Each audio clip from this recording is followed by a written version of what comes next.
Everyone welcome back to my channel. আমার নতুন একটা ব্লগে তোমাদের সবাইকে ওয়ার্ম ওয়েলকাম। তাহলে চলো ব্লগটা স্টার্ট করা যাক। সকালবেলা ঘুম থেকে উঠে দেখলাম বৃষ্টি পড়ছে। বৃষ্টি পড়লে কি হবে, আমাকে তো পড়াতে যেতেই হবে। পড়িয়ে এসে দেখি ওমা বাড়ির অবস্থা ভীষণ খারাপ, মানে ঘরের অবস্থা ভীষণ খারাপ। আগের দিন আমরা মেলাতে গিয়েছিলাম আর ঘরের অবস্থা দেখেই তোমরা বুঝতে পারছো সব কিছু নোংরা হয়ে রয়েছে। সেগুলো পরিষ্কার করলাম আর এদিকে আমার মেকআপগুলো সব কিছু গুছিয়ে নিচ্ছিলাম, কারণ আগের মানে পরের দিন আমার একটা ব্রাইড আছে। আর ব্রাইড আমাকে একদিন আগে থেকেই বুক করেছিল। তার কারণ হচ্ছে আমারই বন্ধুর কাজ ছিল, ও একটু প্রবলেমের মধ্যে ছিল, ওই জন্য আমাকে এই কাজটা দিয়েছে। আর সত্যি কথা বলতে আমার এই কাজটা করতে ভীষণ ভালো লাগে। আর সেদিন আমার সময়ও ছিল। আর মা এদিকে বানাচ্ছে বিরিয়ানি, কারণ আন্টিরা আজকে আমাদের বাড়িতে আসবে, সেক্ষেত্রে মা বানাচ্ছে বিরিয়ানি। এখানে বিরিয়ানিটা কমপ্লিট, মানে ভাতটা কমপ্লিট হয়ে গেছিলো, চিকেন কষানো হয়ে গেছিলো, সব মশলাপাতি রেডি হয়ে গেছিলো। আর মা বলছিল যে কিছু অন্তত খেয়ে যা, কিন্তু সত্যি বলতে কাজের সময় না, কাজের আগে আমি কিছু খাই না, কারণ কাজ পেলেই আমার ঘুম পেয়ে যায়। আর ঘুম পেলে তো আমি কাজই করতে পারবো না, তাই কাজের আগে আমি কখনোই খাই না। ওই টুকটাক কলা বা বিস্কুট টিস্কুট খেয়ে কাজে চলে যায়। সেক্ষেত্রে আমি লোকেশনে পৌঁছে গেলাম। আর লোকেশনে পৌঁছে যেতেই না যেতেই বৃষ্টি শুরু হয়ে গেল। দেখো তোমরা দেখেই বুঝতে পারছো টুপটুপ করে বৃষ্টি পড়ছে রীতিমতো।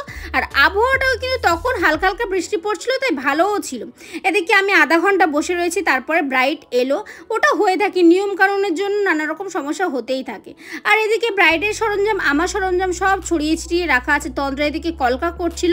সত্যি কথা বলতে ও ভীষণ স্যাটিসফাইড ছিল ওর লুকটা নিয়ে। ও বলেছিল যেরকম সেরকমটাই করে দিয়েছি। আর এদিকের আবহাওয়াটা শুধু আমি দেখছি, আমার খুবই ভালো লাগছিল জানালার দিকে তাকাতে তাকাতে। আর ব্রাইডকে আমি পুরো 5:30টার সময় রেডি করে দিয়েছি। ও আমাকে বলেছিল দিদি আমাকে 6টার সময় তুমি রেডি করে দেবে, কিন্তু আধ ঘন্টা আগে আমি রেডি করে দিয়েছি। আর ও লুকটা নিয়ে কিন্তু অনেক স্যাটিসফাইডও ছিল। আর এদিকে ওর আশীর্বাদ চলছিল, ওর দিদা ওকে আশীর্বাদ করছিল, তারপর ওর মা আশীর্বাদ করছিল। আর আমি না 2 ঘন্টা বসেছিলাম, কেন জানো? ওই ব্রাইডের মাসির জন্য। উনি যেহেতু আমার কাছে সাজবে বলেছিলেন, ওই জন্য রীতিমতো ওনার জন্য 2 ঘন্টা ওয়েট করে ওনাকে মেকআপ করি তারপর বাড়িতে আসলাম। মানে বাড়িতে আসতে গেলে অনেক এক্ষুনি সমস্যা আছে, সেটা তোমাদের সঙ্গে শেয়ার করছি। চলো, আমার খুব খিদে পেয়েছিল তো একটু পকোড়া নিলাম। আর বাইরে এসে দেখি মুষলধারে বৃষ্টি পড়ছে। এদিকে আমার দুকাতে 2টো ব্যাগ আছে, ছাতা আছে, এদিকে পকোড়া আছে। কি যে সমস্যা লাগছিল কি বলবো। আর আমি সেরকম অটোই পাচ্ছিলাম না, প্রায় 15 থেকে 20 মিনিট দাঁড়িয়ে আছে, কিন্তু অটো হদিশ আমি পাচ্ছিলাম না। যা হোক করে একটা অটো, মানে লাস্টে তো ডিসিশন নিয়েইছিলাম আমি ট্রেনে যাব। এই অন্ধকারে ট্রেনে যাওয়াটাও রিস্ক হয়ে যেত, তাই যা হোক করে একটা অটো পেলাম, বাড়িতে চলে আসলাম। আর ফ্রেশ হয়ে, মানে স্নান টান করে, আমি যেখানেই যাই না কেন বাড়িতে এসে স্নান টান করে ফ্রেশ হয়ে তারপর ভাত টাত খেয়ে আমি ঘুমিয়ে পড়েছিলাম। সেদিন আমার সেদিন কোনো হুঁশ ছিল না। সকালবেলা উঠে এখানে পুকি তামিম খেলা করছিল, তাই ওদের সঙ্গে একটু ছাদে চলে আসলাম। আর সেদিনকার আবহাওয়াও কিন্তু বৃষ্টি বৃষ্টি ভাবছিল। আর হ্যাঁ, বৃষ্টিও এসেছিল। এই কটা দিন বলতে গেলে সবসময় বৃষ্টি পড়েই যাচ্ছিল। আর পুকি এখানে ছাদে এসে কি যে মজা করছিল, ভীষণ মজা পাচ্ছিল, খুবই খেলা করছিল। আর কাকিমার বাড়ি না সেদিন আমাদের নেমন্তন্ন ছিল, সবাই আন্টিদের নেমন্তন্ন ছিল, আমাদের ছিল। তো এখানে কাকিমা তাহারি বানিয়েছিল। তাহারিটা বানিয়েছিল হচ্ছে মা আর আন্টি মিলে। আর খেতে না এত ভালো লেগেছিল, খুব ভালো লেগেছিল। অনেকটা পরিমাণে তাহারি আমি খেয়েছিলাম। তার সঙ্গে একটা জিনিস দেখায়, দেখো আমরা সবাই মতো গল্প করছি, এদিকে একটা বেড়াল এখানে বসে আছে। এটা যদিও কাকিমার বাড়ি সবসময় থাকে। আর পুকি ওর সঙ্গে কেমন খেলা করছে, ওই ওই যা যা এরকম করছে। রীতিমতো আমার দেখে এত হাসি পাচ্ছিল যে কি বলবো। আর সন্ধ্যেবেলা ছিল হচ্ছে কাকিমার বাড়ি হচ্ছে চানার নেমন্তন্ন।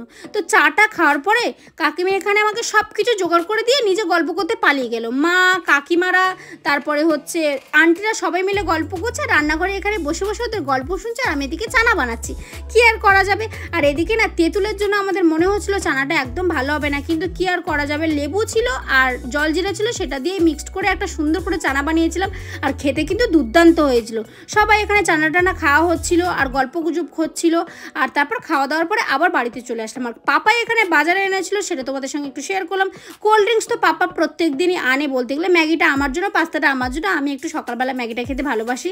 এখানে হচ্ছে পাপা মুড়ি এনেছিল মায়ের জন্য, মানে চা খাওয়ার সরঞ্জাম আর কি, বিস্কুট, টোস্ট, চানাচুর, ময়দা সব কিছু আনা। আজকে তাহলে ব্লগটা এখানেই শেষ করি। তোমাদের কেমন লাগলো সেটা কমেন্টে অবশ্যই আমাকে জানিও। ভালো লাগলে একটা লাইক করে দিও। আর যদি এরকম ধরনের কন্টেন্ট তোমরা দেখতে চাও তাহলে আমার চ্যানেলটা সাবস্ক্রাইব করে দিও।